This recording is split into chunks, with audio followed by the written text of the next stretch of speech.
Welcome back to our intellectual property, copyright, and digital citizenship class. This is Brittany Fleming, and it's week 4 and week 5 for our class. Last time on the video, you went over with me about fair use. We went more in depth about fair use, public domain, and Creative Commons. Today, the things that we're going to talk about, we're going to dig deep into situations faced in education. So these are things that could be helpful for you to know. Copyright versus plagiarism. We're going to review chapters 5 through 8. And then at the very end, I will discuss assignment 2. All right, so let's get started with situations faced in education. All right, so this slide came about actually a few years back when there was a situation that came up in one of the high schools in my district, and I was contacted for help about copyright information. What the high school librarian and I decided to do was we kind of emailed out to different teachers throughout the district and asked about common issues that they saw. What had kind of happened is the K-12 or the 7-12 curriculum director had noticed some things that she wasn't very happy with when it came to copyright, and she thought everyone needed like a good refresher course. So of course she contacted the librarian to help, and then they ended up contacting me. So we sent out emails, and everything that I'm going to kind of show you is the information that we heard back from other teachers that they either noticed or knew about that went on. All right. The first thing is using illegally uploaded YouTube videos. Okay, so with this one, this is more things like brain pop vocabulary, movies videoed on a phone. So when I talk to the kids about YouTube, the kids know a lot about YouTube. Our students, no matter what age they are, they're on YouTube. And the students actually kind of understand the whole illegally uploaded thing. They know where people will steal other people's channels. Well, unfortunately, that happens with subscription services too, like Brain Pop and Vocabulary. Those are two really, if you don't know anything about them, they're two really good subscription sources for all kinds of different like literacy and vocabulary, and there's just all kinds of things that Brain Pop and Vocabulary has. Vocabulary is vocabulary, but they do it in like a rapping kind of form. But you have to pay to actually access their videos. Well, people will screen record and they'll post it on their YouTube. Well, those are illegally uploaded because those are infringed. You're infringing on those companies. Same goes with movies. I always talk to the students about how when you go to the movie theater, there's still that slide on the screens when you first start the movie about how it's illegal to video a movie with the phone.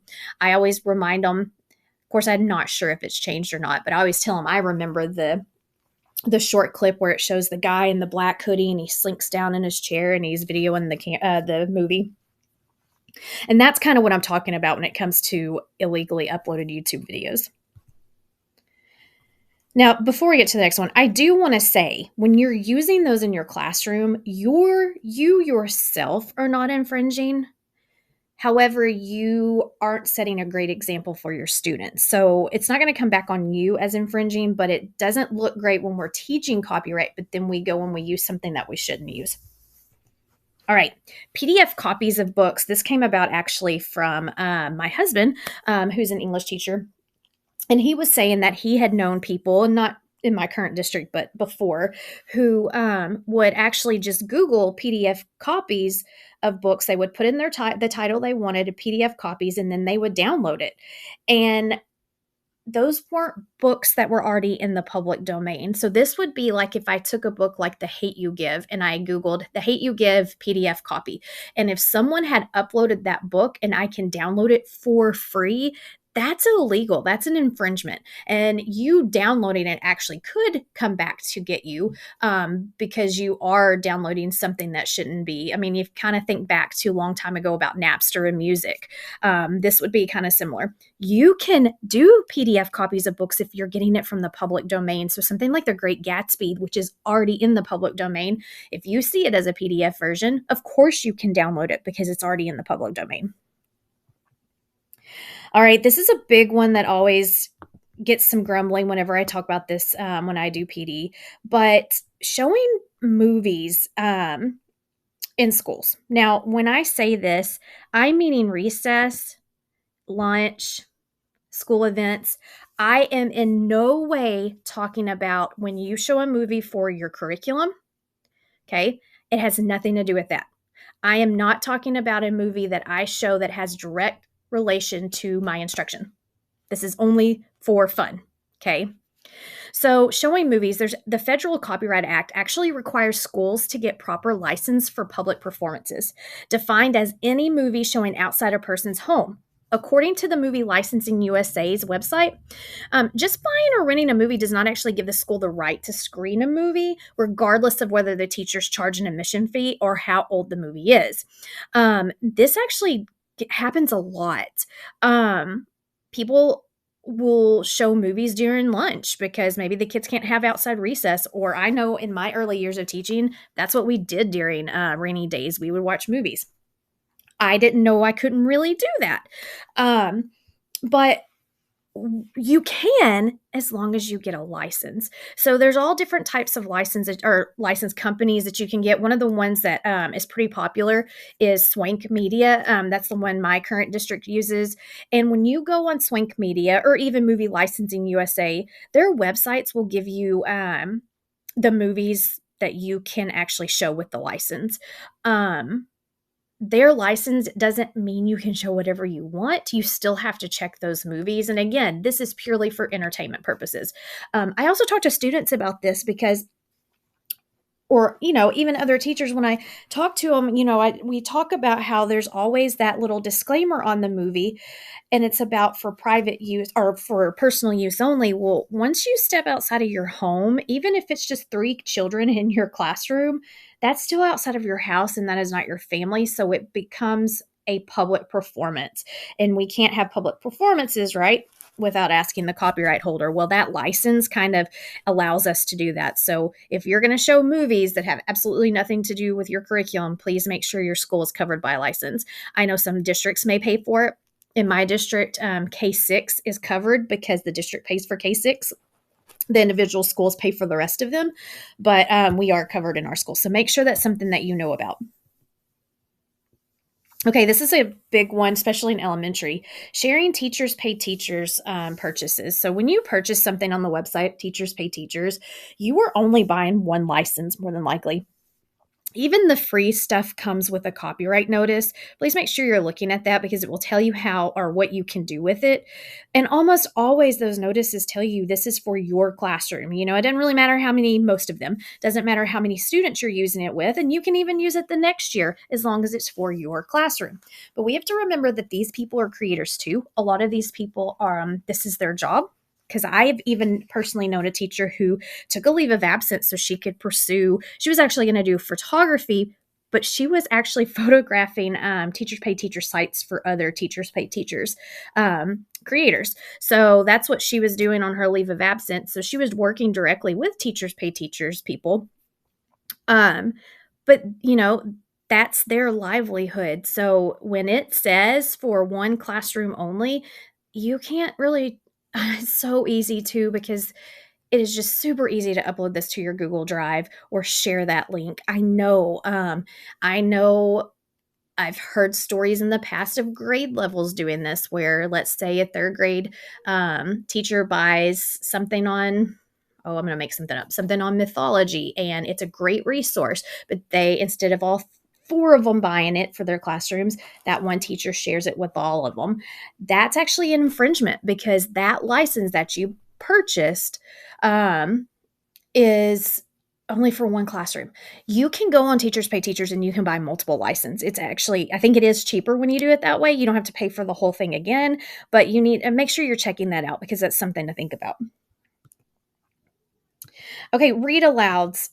This is something that I will talk about in a little bit later, but this is having to do with read alouds online, read alouds via YouTube. This has nothing to do with read alouds in class. And I will come back to this. There's a slide on its own because I want to talk about this all by itself. Okay, now I've kind of mentioned this one before, but I'm just going to bring it up again. Terms of service. So subscription services like Netflix, they all have a terms of service that they make you agree to when you sign up. Okay. Content can be accessed for personal, non commercial, private use only.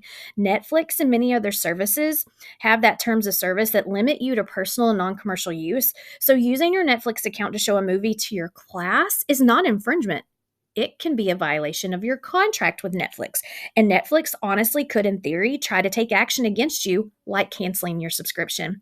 I have been in professional developments before where I've had people raise their hand and tell me that they have actually gotten a notice from Netflix. Now, they didn't get their subscription canceled, but Netflix had picked up that their IP address was being used other places than their normal usage, and it was inquiring into it.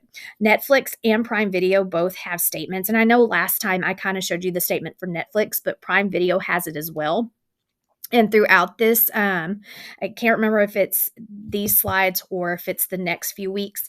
I actually have some resources because Netflix has an entire library for educators that you can use and not have to worry about your terms of service. They're trying to help teachers out. I will tell you, it's not the ones you're ever really needing or wanting, but they are trying to help. I will also say that Prime Video and Netflix have great YouTube channels. You can use those because they themselves, that company, have put those out there for use. And that's not anything that you have to worry about. You haven't signed any kind of contract with YouTube. So you can use those. It's just you logging into your streaming accounts. That's you're breaking your terms of service. So be careful with that. Again, it's not a legal issue. It's your contract issue. Okay, so I always hear, anyone that teaches copyright always hears, well, they're not worried about copyright infringement in schools because schools never get caught. Well, I do want to say this. It actually happens way more than you think. It's just that when schools settle outside, or when anybody settles outside of court, you're not going to have that record. You're not going to be able to Google that. So it happens quite frequently. You just don't know because there's no record of it. Also, before you get to the actual lawsuit part, people will send out cease and desist letters. You know, when you get a cease and desist letter, that means they have found that you've infringed on something. It usually tells you what it is, and it tells you the stipulations. It could be anywhere from just stop, take it down, or it could actually be where they're charging you. That's totally up to the company, the person, whoever, and their lawyer. But, you know, just because it doesn't actually go to a lawsuit, that cease and desist letter is still an infringement issue. Okay, so here's some that I like to kind of talk about. This first one is a huge one. So here's the story. And I can't remember the year now. But this took place in Houston Independent Schools. And they, I was trying to see if I could find the year. Okay, 2013 is when this started. So back in 2013, Houston Independent School District at their high school had purchased some, and I think it was biology, study guides from Dynastudy Inc. They bought enough for their students, but they didn't really want the students to take those study guides home. So what they did was, from the top down, the administrator said, hey, I want y'all to make copies of these. Let's send them home, but let's also put them on our school website. And I will tell you, FYI, anytime you start putting stuff online is when you are upping your chances to get caught. But the problem with this whole issue is that, and this is a big one, so you can Google this and read articles. And I think I have the article in my bibliography at the end as well, if you want to read it. But there were all kinds of email chains. What had happened was teachers and administrators were emailing each other back and forth. Some people were bringing up the issue saying, we don't think this is right. There were emails telling the teachers or whoever to use whiteout tape to cover the copyright warning that was at the very bottom of the study guide. And then Dynastudy Inc. came upon it. They saw it. They tried to settle outside of court with the school district. However, the school district said, no, we'll win. We'll win this case. Well, they didn't. They ended up getting charged $9.2 million. Dynastudy ended up settling with them for $7.8 million, but that $7.8 million was still more than what Dynastudy was going to settle with them initially. So, you know, it does happen. This next one has to do with movies. Disney is a huge proponent of copyright, and they mean business when it comes to copyright. Um, and they have been known to even send cease and desist letters to preschools because the preschool has done a mural on their front windows of Disney characters, and they didn't have a permission or a license to do that. So Disney contacted them and said, take it down. And it's their right to. They're the copyright owners for it. Sometimes we look at it and we're like, really, Disney? But I mean, in theory, it's the law. So here's what happened in this story. It was a PTA or a PTO group. It was actually a group of dads, if I remember right. But it was a parents' night out. They were going to screen the live action version of Lion King, and they were charging admission because the parents could drop the kids off. PTO would babysit while they watched the movie, and then the parents would come back and pick them up. Somehow, of course, this happened in California. Somehow, Disney caught wind of it, and the licensing organization that represents Disney slapped the school with a notice stating that it was a copyright infringement. And ultimately, the school had to pay a penalty of $250 because they were publicly screening copyright content material without a license. Now, that night, the school raised about $800. There is an article that has the PTA president talking about it, and he actually says, we didn't know. We've learned our lesson. We'll gladly pay the $250. Disney got a lot of flack for it, and they did come back and give the $250 back to the school. But I will tell you, that's not always going to happen. So anyway, that's a story of a movie. It could happen. You never know, especially when you are showing them in the cafeteria or big school events like that.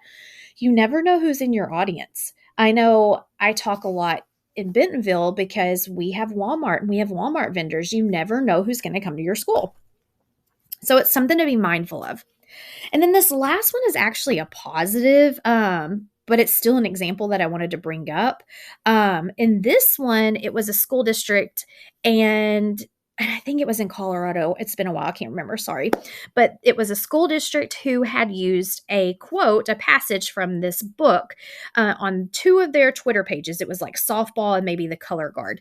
And they had used it on their accounts. It was a motivational passage from this book.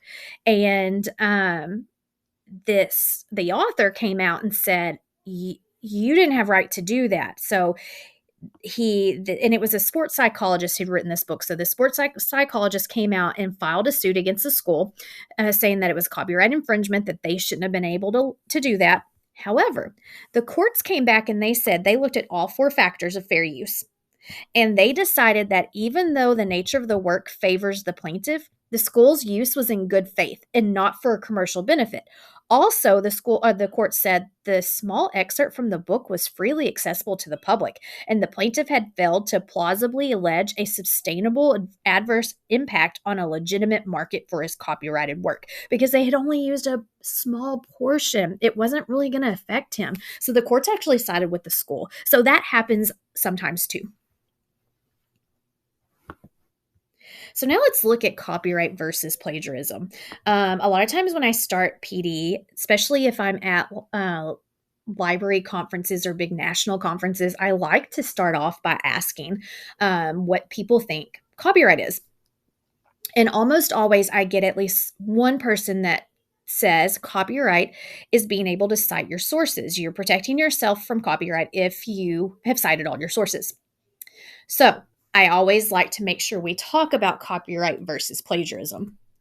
All right, so copyright infringement, because, I always laugh. I think I've probably already told this story, but my fourth graders used to always say, this was the first year in years that no one said it, but every year a fourth grader will say, ooh, you copyrighted someone. Well, copyright's not the negative. Infringement's the negative. So copyright infringement, and a lot of times it's confused. Copyright and plagiarism kind of get used interchangeably. But copyright infringement is violating the creator's rights to control who copies and performs their work. Remember all those rights to the copyright holder. The goal is for further creation for creators. Ultimately, for a creator to get paid for further creation of creative works. That is the whole goal of copyright. Plagiarism, on the other hand, isn't a law. Plagiarism focuses on academic integrity. It is more of a concern to educators. It's important that students and adults do not try to pass off others' work as their own. And to avoid plagiarism, students need to identify copied material and cite their sources. That does not mean when you're doing copyright stuff that you shouldn't cite your sources, because that's still a good habit. But citing your sources isn't going to just keep you from an infringement issue. But it's important that you also kind of talk to the students about that. I even talked to my fourth graders about it, and we look at it as, because they really understand the whole cheating aspect. And so we talk about how copyright has more to do. You have to ask permission, right? Whereas plagiarism, you got to cite where you got your stuff from, cite your sources. Okay, this is my all-time favorite example. That I even use with my fourth graders and third graders. I don't talk about the book when I come, because this is a high school book. I tell them that we're not discussing the inside of the book. This is purely the book's cover. So what happened in this story is you had the artist who created the cover for this book, The Poet X, took an image that they found on a website of a self-portrait of this woman. She considered it her self-portrait. She happened to be a professional photographer. She took this self-portrait, she put it up on her own website. This graphic design artist found it, loved it, turned it into a sketch. But most people think that there's no denying that it's the same woman.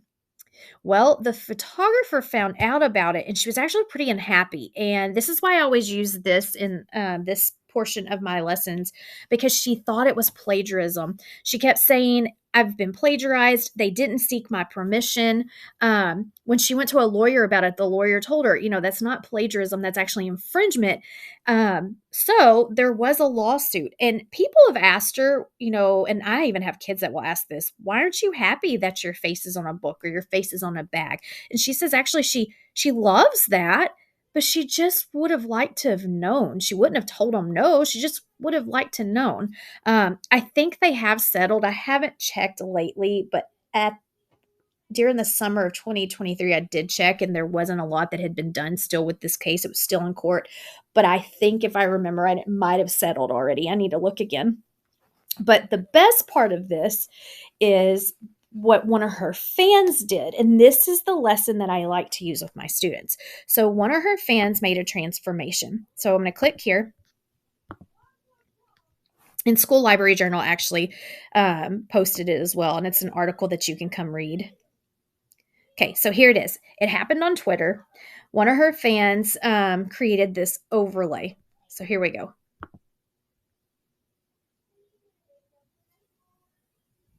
So I show this to students and I ask them, because, I talked about this with fair use. Using that word transformation. Has the original been transformed enough to create something even more creative or something new? And so I show it to the kids. I let them decide. And it's always interesting. For the most part, the kids will say, no, he just added words to her face. Some of them say, yes, I think that's more creative. I like it. It's up to the courts to decide if it was transformative enough. But that's a really great example to use with your students. Okay, so I'm going to show you some scenarios. We're going to go through them and kind of see. These are ones that you could use with students if you wanted to. You could even use this with teachers if you wanted as well. But scenario one, so student A writes a blog post and pulls images from a photographer's website to illustrate her post. She's careful to give full attribution to the photographer. So attribution, that's giving credit. Okay, that's scenario one. Scenario two. Student A gives permission for student B to use several paragraphs of a story she wrote in his story. With permission, is there copyright infringement? What do you think? So let's look at the first scenario. Student A could carefully cite a source and use quotation marks to indicate exactly what is someone else's work, yet still infringe on copyright if the use is not authorized and does not qualify as fair use. So in that scenario, if we go back to it, they gave full attribution, but they didn't ask permission. In scenario two, the student A did ask permission. Student B gave permission, but there was no credit given. And so you can be covered with infringement and still plagiarize. And that's what this says, because he has permission, or because of the fair use, or because the work is in public domain, it's still fine, right? With infringement, but it still is plagiarism because there was no credit given. So these two sometimes can go interchangeably, and that's why they get so confused, because you can at times plagiarize someone's work and be okay with infringement, or you could be okay with plagiarism and still infringe. So it's something to think about. Just my biggest thing is copyright is permission, and plagiarism is citing sources. All right, this is a new one that has been brought up a lot. This is about ChatGPT. So everyone wants to know, how's AI going to do with copyright infringement or plagiarism. So I will say, right now, there are no real cases that have come across the copyright courts to be able to tell you one way or the other. If you go to the Copyright Office for the government, you can look and it will tell you that it's still looking at things. You can actually, I think, send information into them if you wanted to. But as of right now, they are not deeming it infringement because they don't have any court cases to really put it up against, because that's kind of how copyright works. Copyright is definitely not black and white. It is completely gray. Completely depends on the incident, right? It's totally based on what is happening or what happened to that one piece of evidence. So what could be infringement for me, but based on other circumstances may not be infringement for someone else. Okay. However, which I find this story super interesting, the only case right now that the courts can look at for guidance is the monkey selfie case. So what had happened is this photographer had taught these monkeys how to hit the shutter button to take their own selfie. And they did. They took pictures of themselves. Well, the photographer later used it for something. I can't remember what he used it for. And PETA came out and said, that is infringement. That monkey owns the copyright. So it took the photographer to court. The court sided with the photographer and said, a monkey is not a human. And because the monkey is not a human, the monkey cannot own copyright. So right now, that is what they're saying with AI. AI is not human. And so because of that, it's not a copyright infringement. That does not mean it's not plagiarism, right? But this is still so new. I don't know where it all is going to fall, and we all have different opinions on it right now. So I'm not saying ChatGPT is bad or AI is bad, because there are some really good things. And being that librarian, that educator that I am, I do think it's important to talk to students about it because they're going to use it regardless. So wouldn't we want to teach them some good uses of it? Okay, but it's not infringement for now. So before we kind of end the lesson, I do want to go over chapters 5 through 8. They were a lot. This textbook that I have you reading is the most current or newly published, but it was still published in 2021. Of course, copyright laws haven't really been changed since the 70s, which is crazy as much technology changes. But I like this textbook because of all of the sidebars, all of the examples that she gives you, the author gives you. But I will say these next few lessons were pretty heavy. They have a lot to do with them. So I'm going to pull out the things that I felt were important to notice. So we'll start with chapter 5. I'm not sure why that did that. Sorry. Okay. So chapter 5, one of the things I wanted to talk about is in 1976, the copyright law, they came up with guidelines called Reproductions of Copyrighted Works by Educators and Librarians. I will say a lot of times educators, and I've heard not just older educators, but educators will make comments about percentages that they can use. Like no more poetry, no more than this many words. But that's not actually law. And you aren't necessarily going to be completely covered in court if that's your what you're going by. It was truly just a agreement between educators and publishers. It gives you a benchmark which copyright infringement may be gauged. It was developed primarily for print material because, again, this was done in 1976. They didn't have all the stuff we have now.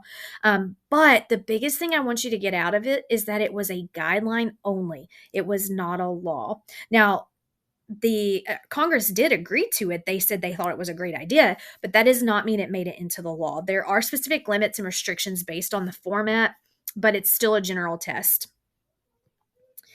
All right. There are some additional tests that you have to look at. Brevity, defined by specific links and numbers of items. So, like poetry, like I said, is a poem for fewer than 250 words and is printed on not more than 2 pages. It may be copied in its entirety, but if it's longer than 250 pages, it can only 250 words can be copied. Another test would be spontaneity. This has to be initiated by the teacher. The idea and decision to use the work and the moment it will be used for maximum teaching effectiveness are so close in time that it would be unreasonable for you to even expect a timely reply to request permission. Sometimes permission takes weeks. And what if you come up with something or you saw this great article that you need to use for class tomorrow? And that's where this test would come in. The next one is cumulative effect.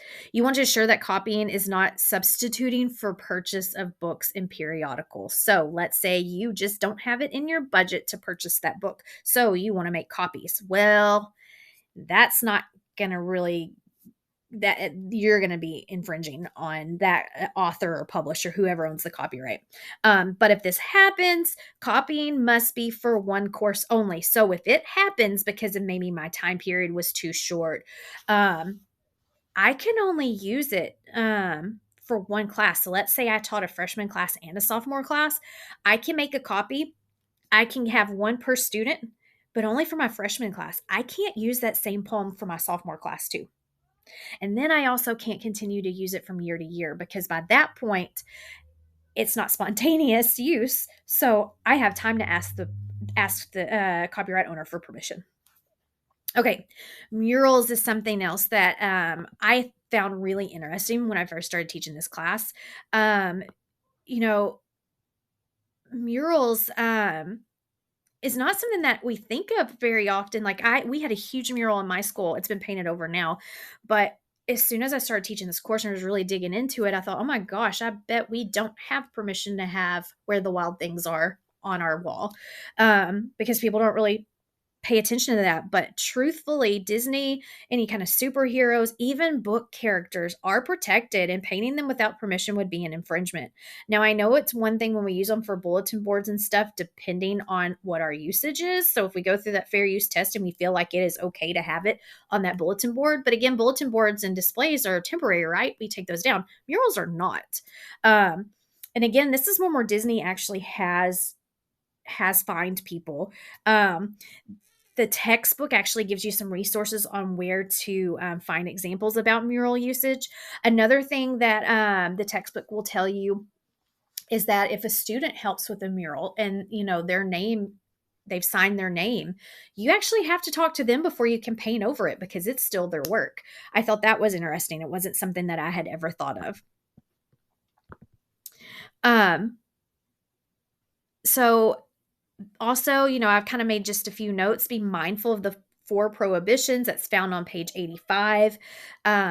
Another one that is huge, and I already kind of mentioned it once before when I was talking about the guidelines, but anyone in position of authority may not direct teachers to copy materials under the fair use exemption. So if you think back to that Houston Independent School District issue, that one was coming kind of from top down. I don't remember who all, but I will tell you kind of even individual teachers were named in that lawsuit. But an admin cannot explicitly say, you need to copy this. You might say, they may say something like, you might copy this or you could copy this, but they cannot tell you have to. And then as long as students, teachers, or outside artists, this is murals, are creating their own work, that's something to think about with murals. Famous characters are protected under copyright. Again, sorry, I don't know why my transitions are up. I guess I don't remember doing that, but I guess they are. So there's my mural thing again. And then the student work one, This one is something that I know I was guilty of. I would keep student work for I can't talk, exemplary pieces. So maybe we were doing this research paper and I had a student that wrote an amazing introduction paragraph and I kept it for the next year to be able to use it as an example. Technically, we're not supposed to do that. We actually have to ask permission. If our students are minors, we have to get permission from the parent. Now, of course, we take out their name, right? Because they're minors, but even taking out their name and using it is still technically infringing on that student's rights because the student was the creator. So that's just something kind of to think about. Maybe it's a form you want to fill out and have parents sign it at the beginning of the year. I'm not sure. It's by this point I was out of the classroom when I came about knowing this, but it is food for thought. It's something for you to think about. All right. Again, not sure why my transitions are like that. Sorry, everyone. Chapter 6. So, audiovisual materials. So, what actually is an audiovisual? Well, this says that audiovisual is any digital resource that can be viewed on a computer based platform. An example of this would be kind of like a DVD, YouTube videos, online presentation, audio recordings. A tip though, using audio-visual materials in your classroom is not considered private use. And I already said this earlier, because you aren't in your home, it's considered a public performance. So I already mentioned that, but it is something for you to remember. And again, to have that public performance, you need to have either permission from the owner, a license, or payment to the owner. That's something I didn't mention earlier. You know, I mentioned having a license, like we have a license from Swank Media. And actually, I'll show you what that looks like real fast. That way you can kind of see it. This is Swank Media. And right here, like you can search, you can search movies. Oh, I gotta select the license, K-12 license.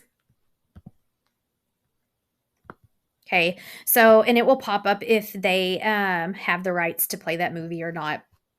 But this is Swank Media. You can come in here and you can find out about their license if your school does not have one.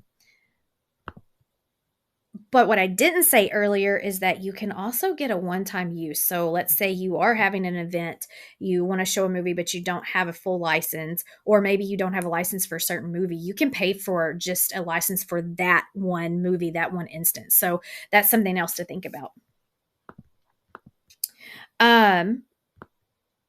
So teaching with audiovisuals, audiovisual fair use is the most difficult to meet. This is where Congress, has states that they must see a direct link between the audiovisual being shown and the curriculum being taught. It's just hard because with audiovisuals, technology has really, really expanded upon since 1976. And so there's so much that goes into it. So I just really, really hope that you remember to look at that fair use and make sure you're doing what you should. If we look at the public performances, let's talk about acceptable and unacceptable things.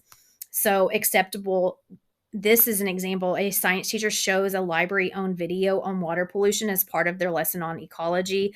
This video usage is protected, but it's shown to students face-to-face enrolled in your classroom, and your copyright, or you legally obtained that video.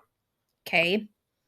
Unacceptable use would be PTO or PTA shows a library-owned copy of The Little Mermaid. So, it was a legally obtained copy to the kids while they were having a meeting. So again, the copy is legal. It's in a classroom. However, it's not face-to-face teaching activity. It is for entertainment purposes only. So this is where you would need to make sure that you have the license. So just remember, if you are showing something, even if it's fictional, you're showing it, but it ties directly to your lesson, that's acceptable. Unacceptable would be it has no ties to instruction whatsoever. All right, music. This one to me is the hardest one, and this chapter doesn't necessarily get into everything about it, but this is music materials, but this is not sheet music. or sorry, this is sheet music, not recordings, because that's something totally different. And, my expertise is in K4 elementary or even K-12 library. Mine isn't so much in the music education world. So there's a lot of things that I don't even know or understand about music copyright, but it's very in depth. Music is a lot like the publishing companies. They also have guidelines. So in 1976, collaborative groups formed to address using music in schools by developing the guidelines for educational uses of music. The guidelines are accepted as standard and fair practice to determine if a use is fair. Use all aspects of print guidelines: audio, visual, statute, teach act, multimedia guidelines. Those are ones that you can look in the textbook. I don't usually talk a lot about teach act because teach act does have to do with some virtual stuff, but it's pretty involved. Like, your school is required to have certain things for you to even be eligible under teach act. So that's not something I normally talk about. The guidelines for this uses of music: emergency copying when purchased copies have not arrived in time.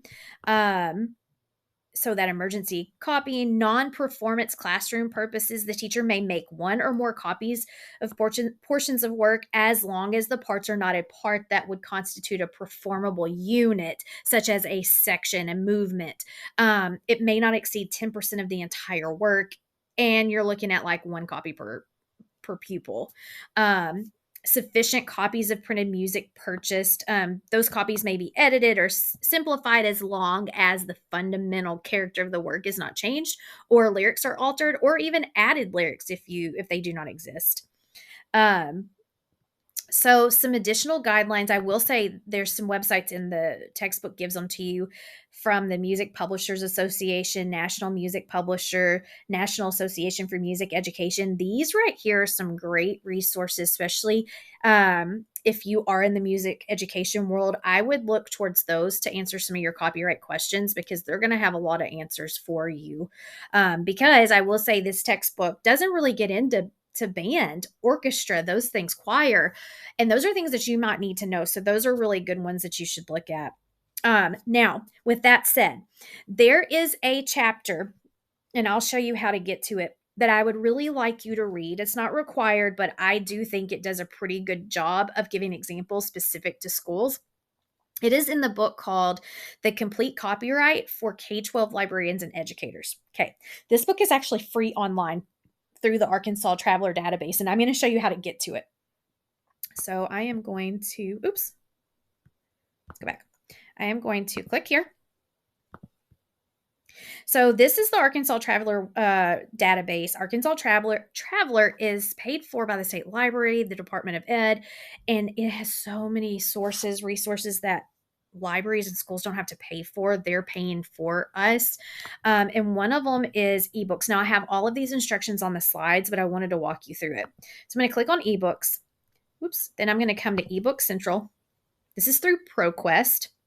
And so I'm going to look up the Complete Copyright. That should be all I have to search.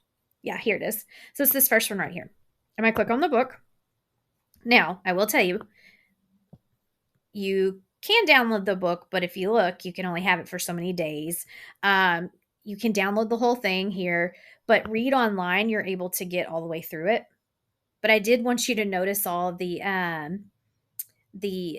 stipulations that it have over there, and so it's following copyright rules. And ebooks have their own rules too, and that's something that people don't always know about. But you're going to go over to, let's actually go here, chapter 7. And the school has a talent show. This is going to get into some music stuff for you. That you might be interested in seeing. So this is a chapter that I would really like you to read in conjunction with chapter 7 in our text, because this is just going to add some even more. I like it. Some even more information. Let me stumble over my words. Okay. Let's move on to chapter 8, multimedia in schools. Okay. So this one, there's a lot to it. And The chapter focuses on some of the agreements made between media producers, publishers, media consumers, again, to set up reasonable set of clear-cut guidelines for use in education. Now, these, however, were done in 1996. Remember, fair use still applies when using copyrighted work. If the guidelines do not meet your needs, then you can always look at fair use to test to determine if more can be used. That's something to think about. Students and teachers may use copyrighted material in multimedia presentations if they follow the quantity limits that were set in that. Students and teachers may use copyrighted material on multimedia presentations if they support the direct instruction. And then specific limits govern the amount of material that may be used in multimedia presentations based on the original work. So here's some of the limits. Motion media, TV, film, that kind of thing, you can use up to 10% or 3 minutes, whichever is less. Text, so poetry, drama, prose, you may use up to 10% or 1,000 words of the text, whichever is less of a novel, story, play, or long poem. Short poems with less than 250 words, and see, we've come across this before, may be used in its entirety, but if a poem is longer than 250 words, only 3 excerpts from that one poet or 5 from works by a different author in an anthology. Okay, so those you might want to look at closely. Music lyrics and music videos, you may use up to, music lyrics and music videos, you may use up to 10%, but not more than 30 seconds from a single work. Illustrations and cartoons, photographs, you may use a work in its entirety because it's really hard not to, but no more than 5 images from a single author or photographer. If images are taken from a single work, no more than 10% or 15 images may be used. So think about like a compilation book. Numerical data sets, so spreadsheets, computer databases. You may use up to 10% or 2,500 fields or cells, whichever is less. So there you go. And again, I want to reiterate the direct instruction. It has to support direct teaching, but not be supplemental or extracurricular. It cannot be for fun. So this is just something for you to think about. Really and truly, being aware of all of these guidelines is something that we all need to do. But I also want us to really keep in mind the fair use test. And I really want us to think about that too and not just rely straight on the guidelines. Here's the rest of chapter 8 for us to look at and think about. Notice let me get back to that. I'll come back to that in a second. Read ahead. Students and teachers must acknowledge all copyrighted work with a specific format or bibliography. And you look, I kind of have that notice down here. This is what the notice might look like. If you're using copyrighted works, you can have this notice right here. That way you're showing that I did use copyrighted works, but I'm using them with fair use. Some more things to think about. An educator or student may only make 2 copies, including the original of the multimedia work. Any additional copy may be created for one of the original copies if lost. The opening screen of the multimedia work and any accompanying printed materials must contain a notice. And again, this is the notice that copyrighted materials have been used under fair use. So again, these are just things to think about. When it talks about giving credit to work too, the textbook talks about following a certain format for your bibliography, and that could be author, title, publisher, place of publication, date of publication, copyright symbol, year of first publication, and the name of the copyright holder. That's a lot of stuff, and you're not going to be able to find that for everything, but that is something that you need to think about. All right, let's talk about assignment 2. This is kind of our first big assignment. So assignment 2 is you're going to create a short professional development that you can share with teachers or staff on concepts around copyright. So when I say a professional development, I expect you to use slides. Now, you can use PowerPoint, you can use Google Slides. I've even had people use Canva. That's fine. But you must have no less than 10 slides. You have to have at least 10 slides. Here are the topics that you must have. You've got to talk about copyright, fair use, public domain, and Creative Commons. One of your 10 slides has to be an introduction slide. That is introducing yourself. And the reason why I have you get in the habit of doing that is because you're not always going to speak in front of your district. Or maybe you are speaking in a different level. Like I'm elementary. So if I go teach, if I go present to secondary, I want them to know who I am because we're a big district. So it's a really good habit to get into to introducing yourself. So it has to be one of your 10 slides. Another one of your 10 slides has to be a bibliography slide. So you're looking at 8 slides. And of course, you probably need to have a title slide. So that leaves you like 7. So you might have more than 10 slides, but you have to have at least 10. There are other things you can have. You can also add available resources for teachers. You can put in real world examples. This assignment is worth 30 points. It's due February 20th. I have created a checklist. This checklist should be on Blackboard for you, but I know I work well knowing I can check off stuff. But this just kind of, once you've made your professional development, go through here and be like, okay, did I have my introduction slide on my topic and on myself? Yes. Did I include copyright and fair use? Yes. Okay, so you can go through all of those, but please make sure you check your spelling and grammar. I am going to grade on that as well. Also, are your topics and slides organized? Were your visuals useful, or did they make your slides too busy? Those are all things I am going to keep in mind when I'm grading. And then here's some things I really want you to think about when creating for staff.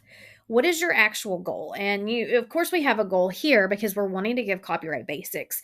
Identify what you're wanting to share, but what I'm sharing with you right now can be used for any professional development that you give. Identify what you're wanting to share with your audience. What do you want them to learn from your presentation? Don't make your presentation too broad, but you want to be specific enough that you want them to learn. But keep it simple. Hit on top important topics. Don't overwhelm them, especially with copyright. You could totally overwhelm someone with copyright. Get your audience invested. Copyright is a hard topic to discuss. How can you make your presentation enjoyable and meaningful? I've had students in the past that have put little quick questions or little quick quizzes, or maybe you've even done review scenarios at the end. You don't want to add too much on the slide. When you have your slides up, you can have your own presenter notes, and your presenter notes can be written in paragraph form. I highly suggest you not writing your slides in paragraph form because that's so much for an audience to sit and look at. You don't want to feel like you're being read to. And know your topic, know what you're talking about. Have examples, enjoy yourself. Now, I won't get to see this part because you're not actually presenting them. But if you were presenting them, my biggest thing is to really enjoy it, get into it. And this is where knowing your topic comes in. And then remember, you don't have to cover everything. Just do the best and most important things that you can. All right. So again, if you need me, this is the email to contact me that I'm going to see the most.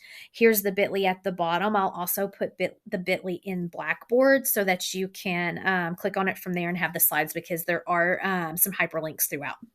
All right. Have a good next few weeks, and then we'll meet again to discuss more on copyright.